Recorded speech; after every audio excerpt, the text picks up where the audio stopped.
Well, obviously, I don't want to get into any specifics and handicap whether or not documents are going to be released. It's a very difficult process. You have a lot of people who want to protect information, and clearly they come at it from making sure that we protect a source that would be somehow revealed in the documents, or a method on how we developed the information or that source. And so we called that the sources and methods test.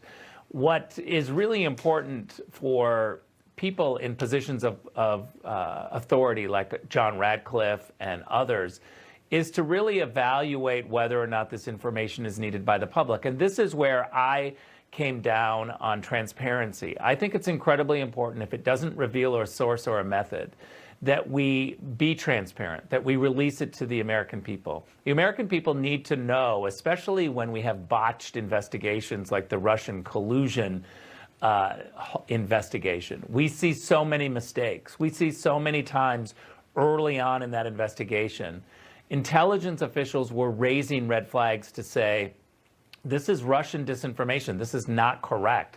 We shouldn't be using this information. This has context that makes it less credible. All of those warning signs were pushed aside and manipulated. And the way that they did it is they classified the warnings and pushed those away. This is the process that intelligence officials can do, is when they don't like something, they can classify it and push it away. And that's when I would look at the information, and John Radcliffe will look at the information and say, I think there's a greater purpose here. Somebody made a mistake, but we're not going to protect bureaucrats who make mistakes just because it would mean a PR hit for the intelligence community. I actually think the reverse is really important. If you are going to have the public's support in developing intelligence and paying for intelligence, having members of Congress vote for big budgets for the intelligence community, if you want that public support, then you better make sure that when you make a mistake, you come clean. The credibility of the intelligence community is on the line right now. And I think there's no better way to improve your improve your reputation, your credibility, than admitting mistakes. And the American people have shown time and time again that when someone admits a mistake, they are willing to accept that. We're not perfect people. Everyone makes mistakes. And so that includes bureaucracies and agencies. Yeah, it also makes you wonder, too, if there was any sort of false hope for those Trump supporters out there. A lot of people expressing frustration with sort of the slow pace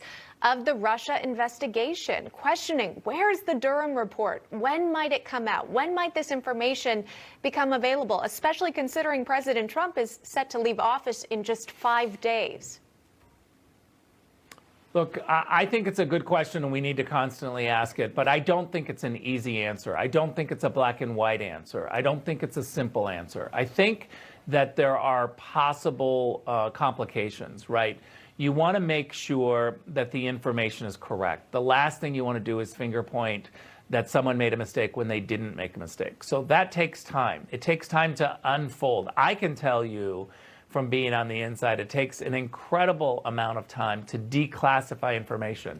And that's just because there are multiple stakeholders that need to sign off, that need to get to sources or understand what's happening. It just really does take a very long time. I also think that it's crucial that prosecutions and the rule of law are never influenced by politics. So the Durham report, for instance, should come out when it's ready, not because we have an election or the end of the Trump administration. It shouldn't be delayed because of politics, and it shouldn't be rushed because of politics. Is there anything else you'd like to see Trump declassify before he leaves office? That's a difficult question for me to answer publicly. I've shared a lot of my personal feelings about the Russian collusion hoax, and it really was a hoax when you look at everything in total. What I would say is that there is more that should be declassified so that the public can see.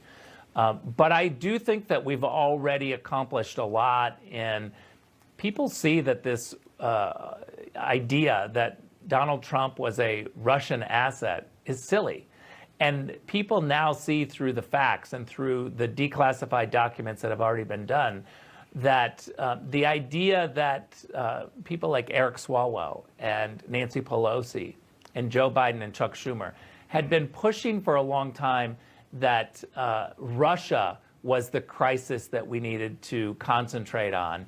That is the China line. That's the Beijing line. Russia is a problem. They've always been a problem. They push misinformation and propaganda all of the time. But China is a crisis. And for anyone who tries to pretend that Russia is a bigger problem than China, I think that they're doing China's bidding. Very interesting. Ric Grenell, you know, this past week we saw the president be impeached by the House for the second time now. Some of his supporters are describing this as political theater, of course, considering the fact that he will be leaving office in such a short period of time. How are you viewing this second impeachment? I think it's incredibly important to go back to the spirit of the Constitution and to understand what our founding fathers wanted when they created this whole idea that there would be an option like impeachment. Impeachment is designed to remove a president. It's not designed to be weaponized as a political tool.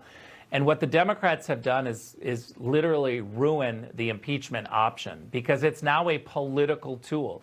It's now something that politics enters into.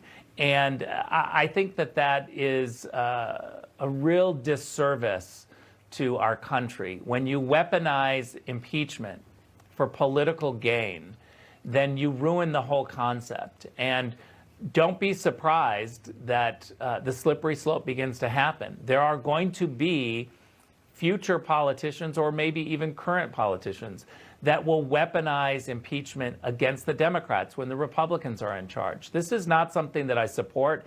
It's not something that's good for our country.